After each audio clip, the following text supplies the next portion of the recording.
না করার আগে ভাববেন আপনার বেডরুমে একটা সাপ ঢুকলে আপনি আর সারা রাত ঘুমাইতে যতক্ষণ নিশ্চিত হন নাই সাপটা মেরে ফেলেছি অথবা বের করে দিয়েছি। আর বেডরুম তো ভাই 200 স্কয়ার ফিটের, 100 স্কয়ার ফিটের, এই দিক থেকে এদিকে দৌড়াদৌড়ি করে নিজেকে বাঁচানো যায়। কবর ছোট্ট, 99টা সাপ ঢুকলে ওখানে আর কোনো জায়গা থাকবে না।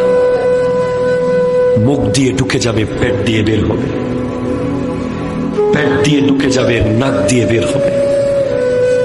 এমন বহু দৃশ্য পৃথিবী দেখেছে। 99টা লাগবে না, 2টা যথেষ্ট, একটা যথেষ্ট। একটা সাপ কবরে বসে আছে, কাকে ডাকবেন? কি দিয়ে মারবেন সেটাকে? কোথায় দৌড় দিবেন?